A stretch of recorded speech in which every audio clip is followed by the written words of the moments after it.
Yes! Welcome into Sports Bet Betting and Insight today. Weekend preview edition. Eastern Conference today. We have series prices that are out. We'll run through all of them coming up and give our some picks and run everything down coming up. Two play of the days. A game one total and a series price before we get out of here. Bad beats, bad bets, bad for the books. Ooh, Pirates bullpen got involved. Not a good thing. Steam on the Red Sox. 30-cent move in some places. Down 3-1 in the bottom of the eighth. Ramirez hits a home run, a 3-run eighth, and the Red Sox get the win. Pirates lose again. Yeah, and two unearned runs, so we're not going to blame the bullpen necessarily. Phil Gosselin with the open-the-door error for Pittsburgh. That was a bad result for the house. Talk about the 30-cent move. And this is a Pirates team, remember, in contention in the wild card right through the final weekend of the season last year. Open up this year. They're a team finding ways to lose. 3-6, and their minus 19 run differential, Pauly, worst in all of baseball. Yeah, here we go. Bad for the books. The Dodgers can't hit lefties, and that total open 8 against the Cubbies. Bet down to 7. Two nasty lefties going at it, and a 4-0 final. Dodgers get shut out against the lefty again. Yeah, and again, I mean, most books had 7.5 to the over at the open. There were a handful of books at 8. Closed at 7 with to the under. And of course, getaway day. Remember, you have your early start getaway day where strike zones tend to be a little bit wider. Everybody's got a flight to catch. And on a day where the Dodgers can't hit lefties again, the books took a wrong side loser on the total as Cubs-Dodgers stays under after a big move. There's another one they couldn't wait to go against Bronson Arroyo, who was throwing batting practice. Yeah, this one got me a little bit, unfortunately. Cincy, who'd been playing really good baseball to open the season. They opened 115, closed Brewers minus 115, and Bronson Arroyo for the second start this season was not very good. The 40-year-old has been away from baseball for, the last 2 years, his first two starts back, and the movement on the money in his first 2 starts back are going to tell me, Pauly, you can expect the money to come against Bronson Arroyo once again next time. If you want to bet against him, get to the window sooner, not later. Here's another one. 15-cent move on the Twins. They get the win on the road against the Tigers and avoid the sweep, and they roughed up Zimmerman. Yeah, I mean, bettors not convinced at all that Jordan Zimmerman is back to form yet for Detroit, and he wasn't. Had more walks, 5, than strikeouts. He struggled to get anyone out after that first pass through the lineup. And a bright spot for Minnesota, a guy you might want to keep your eye on, Justin Haley. Showed really good stuff from relief for the Twins. Struck out 6 of the 14 batters he faced. In Minnesota, their lineup got going. Their bullpen's been pretty good. Twins making money for their backers in Detroit on Thursday. Yep, and this is something maybe you get on the train here, but a lot of unders so far in the hockey playoffs as well, as we're just a couple days in, but there's been a lot of low-scoring games in the NHL playoffs so far. One bad bet, A's Royals bet up from 8.5 to 9, 3-1 total, 3-1 final rather. Never had a chance in that one. Okay, are you ready? Series prices, Teddy. Let's start in the West, where, Golden State. how high is this? What's the highest you've seen on the Warriors against Portland? And boy, this is something I'm looking at my live odds screen right now as we talk. And there's one thing that's so obvious, just looking at the numbers. Shop around. There's variance in these series prices from book to book. If you want, you can lay 200 to 1 on the Warriors to win the series. They're minus 20,000 at the Westgate. If you want, you can lay 70 to 1 on the Warriors to win the series. They're minus 7,000 at 5 dimes. BOL's at minus 7,000. William Hill's at minus 10,000. Shop around. Oh, there's a minus 6,000 out there at Penny. And Penny generally is going to have the lines with the least juice. They are a reduced juice shop. Generally, not always, but generally. Oh, sorry. How about the Spurs? $9 at the South Point, minus 1,400 at the Westgate. Yeah. Again, it's and this is just, drive from one side of town to the other. And in Vegas, it's not like you have to drive 6 hours to get from one side of town to the other. It's a half hour, not even a half hour from the South Point to the Westgate, even if there's traffic. But a significant differential there. And the prevailing number offshore is right in between the two. You're talking about minus 1,100, minus 1,150.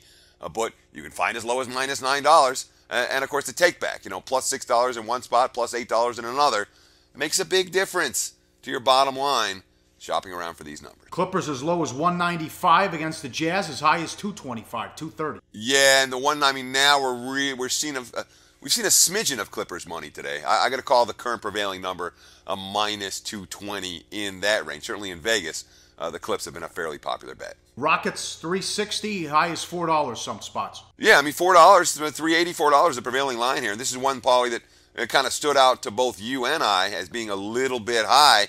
That being said, I think the Rockets are going to win this series, and I would much rather lay that series price with Houston than take it with OKC. We see a lot of this, especially in the East. How important is playoff experience? Matters a lot in the first round. You know, getting out of that first round series, winning a game 7 somewhere, getting that elimination game, getting that road win to snap the home, it matters. It legitimately does. Now, that doesn't mean that a team like Milwaukee, let's say, that doesn't have any playoff experience has no chance against a team that does. But particularly for those first round series, for teams that haven't been there and aren't there every year, I think it does matter at least a little bit, Pauly. What about you? Yep, I'm with you. And I think that's a big deal in the first round. And I think Dwayne Wade has more playoff experience than the entire Celtics put together, something like that. Well, I mean, how often do you see a number 1 seed that's priced less than $5 for Boston? I mean, it's very much reflected in the number. The Chicago Bulls have gotten a lot of respect from the betting markets. Up next, the Eastern Conference breakdown. We'll go through the 4 series in that one. Rapid fire, going to be a lot of fun. And then 2 play of the days on SportsBet. Betting Insight today on SBRpicks.com. Go to SBRodds.com. Browse, compare, and shop live odds available at top online sportsbooks.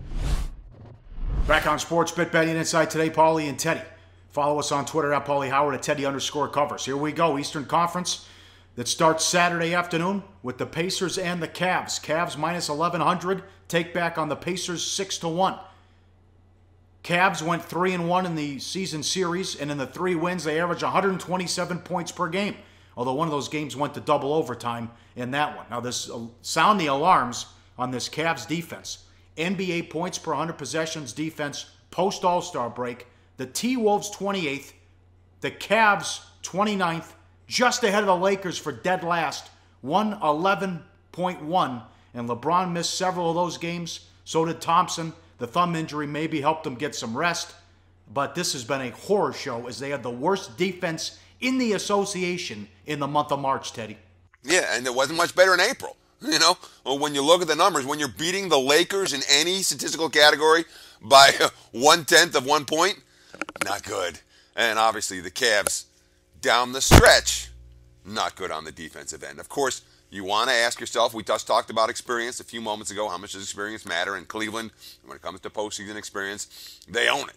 As a team where basically every key contributor on that squad has had extensive playoff runs in recent seasons.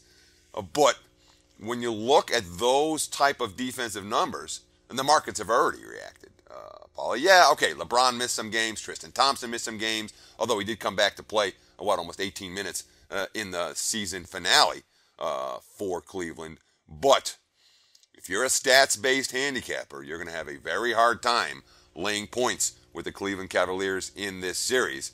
And as we've seen already, nothing but money on the underdog at most books, Pauly, but not all of them. You know who's got the highest series price for this series?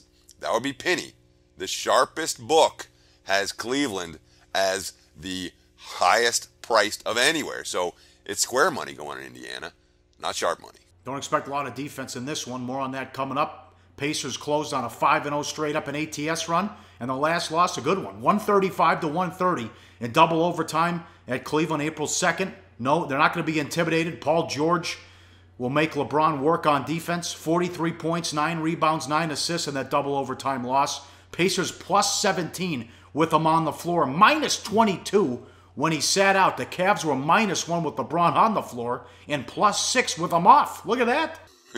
Yeah, that's obviously the exception for the rule for Cleveland. Cleveland certainly was not a bet-on team without LeBron James throughout the course of the regular season. But a lot of the problems for the Cavs that we talked about in the regular season, how bad they were on the second night of back-to-backs, how bad they were when LeBron wasn't in the contest, and all of these negative stats for Cleveland, they're all irrelevant now in that sense. LeBron's not missing games.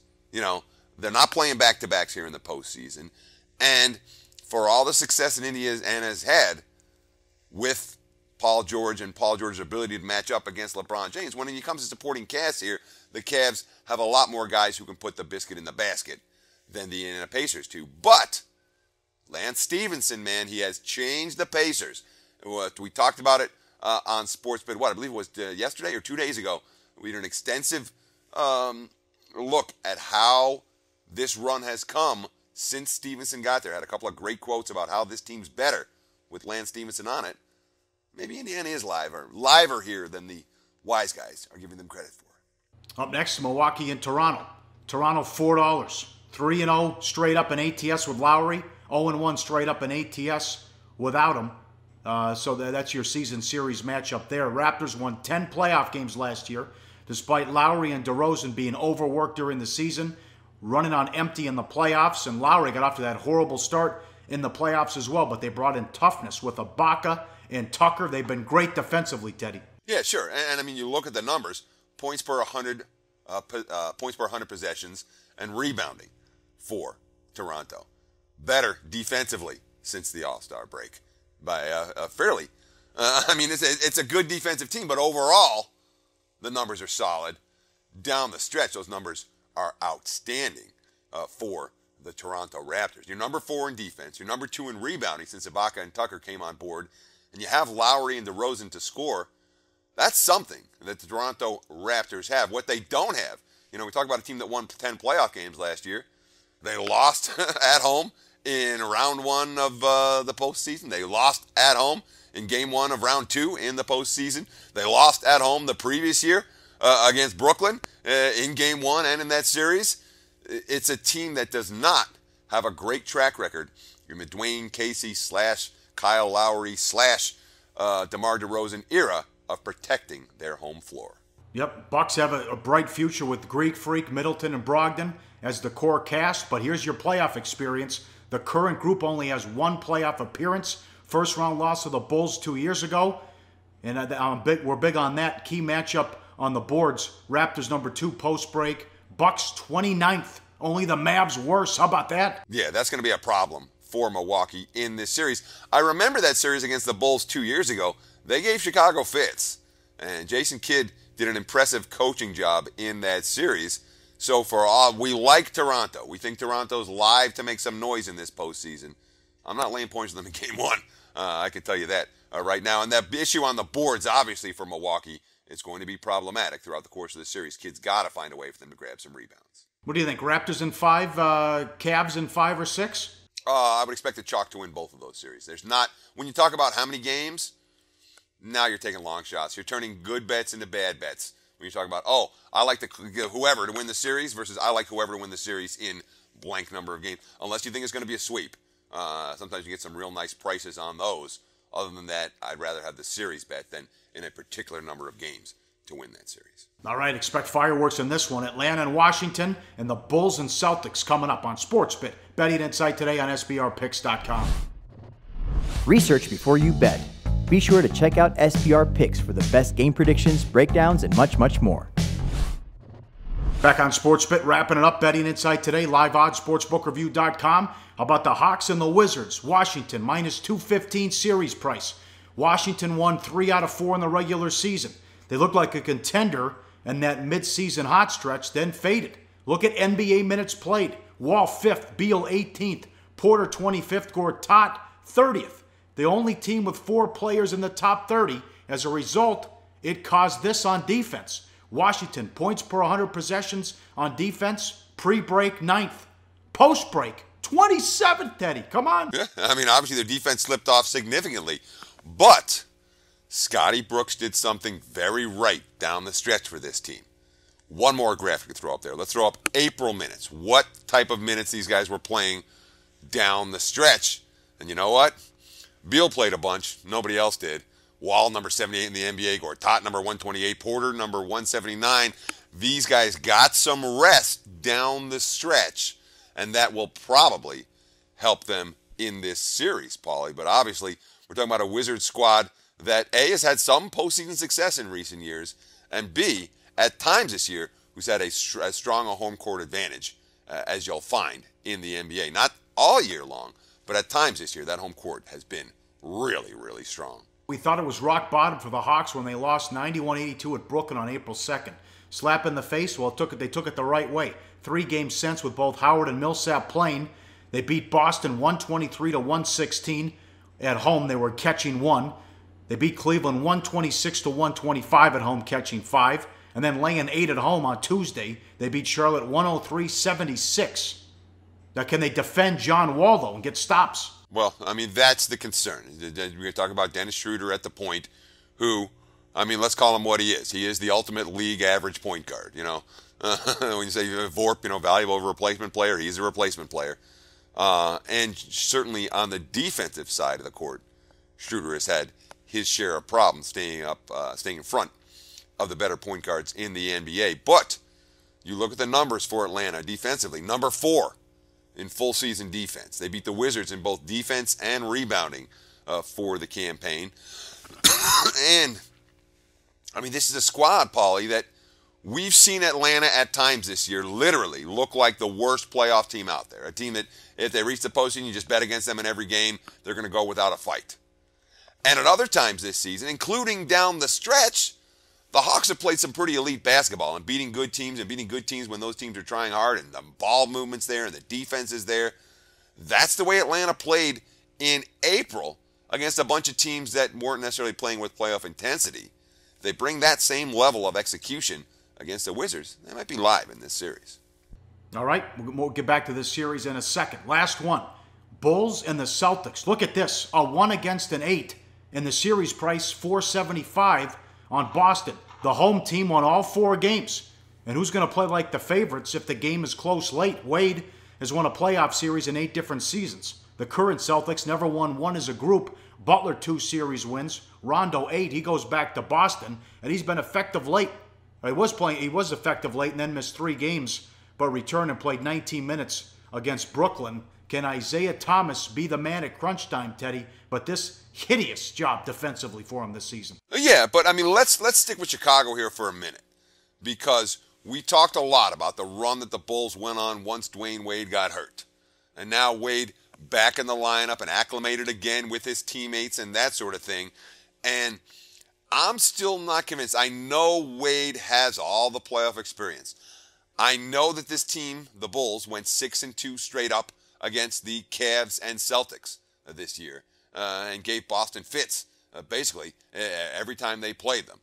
But I'm still not convinced. I know Wade has that. I'm not convinced it's a better team with him on the floor. Their ball movement without Dwayne Wade on the floor has been pretty darn good. That's how they made this a late season run. They ask about Isaiah Thomas and, I mean, the defensive issues for Boston. There is a playoff. I mean, the series price is telling us all you need to know here, that Chicago is live. You don't see 1 seeds less than -$5 against 8 seeds. Doesn't happen in the modern NBA. They're -1,000. They're -2,000, -5,000. Look at the, in the West with the Warriors as high as -20,000. The markets are saying that there are issues with this Celtics team. And obviously we know what a great closer Isaiah Thomas was on the offensive end of the court this year. And it's a Celtics roster that really is filled with good role players. Lots of guys who can come in and play the right possession for Brad Stevens. But when it comes to superstars, and superstars are guys who win playoff games and win playoff series, Celtics really have any? Chicago's got Jimmy Butler. I don't care what you want to call Wade. Butler's a superstar, and the Boston Celtics don't really have that. Nope, Thomas a great endgame scorer, but complete defensive liability. 71 point guards played 15 minutes or more this season, and on real plus-minus, dead last on defense. 71st. The Celtics should have traded for Jimmy Butler. That could come back to bite them in this series. And I'll tell you, you look at the potential matchups in the second round. Boston, Washington could be a track meet. Cavs, Toronto would be fun to watch. You could get the Clippers and Warriors and the Rockets and Spurs. Fingers crossed if we can get the chalk to get in there. Money time play of the day. Let's go over Game 1. Betting Game 1 over to start Saturday. Pacers, Cavs over 213. That's betting number 501, 502, by the way. I'm sorry, I didn't write that in there. Thank you. 501, 502. And then series price, Clippers minus 220. 190, shop around in that one against the Jazz as the Clippers have won. Where did it go? And someone took. Oh, here it is. Nope, someone took it out. Unbelievable. The Clippers have won, I think, 9 of the last 10 in Salt Lake City. And the one game they lost, they blew that. So I like the Clippers in the series price as well. How about a potential upset for you? I got to look at Atlanta as being live against Washington. And again, it's a Wizards team that made us a bunch of money. We love that squad in December and January. Hawks are playing really good ball right now, and they're a team that's been here before. I think Atlanta live against Washington. What about you, Paul? Yeah, did I put you on the spot? Listen, I don't know if they're going to win the series, but I think there's value with the Thunder. Take back plus 320 in some spots. 3 of the 4 games close. Maybe the Rockets go cold. Maybe Westbrook Superman. Who knows? I think there's value there with OKC, especially if they can steal a game in Houston, which is certainly possible. Yes, last point I want to make about series prices. This is the single most important point, and I probably should have made it at the top of the show, but I saved it for last. Do not bet on a series price unless you think that team's going to win game 1. If they lose game 1, the adjusted series price will be better for you, and you get it then. So your series bets should all be in correlation with game 1 bets. If you're not betting them game 1, wait. Amend your series bet afterwards. Hope that helps. Very good. All right, we're back next week. We get the breakdowns of all these games now. So once we get into triple headers and quadruple headers till we get to round 2. Thanks for watching. Tell your friends. Sportsbet. Betting Insight today on SBRPicks.com.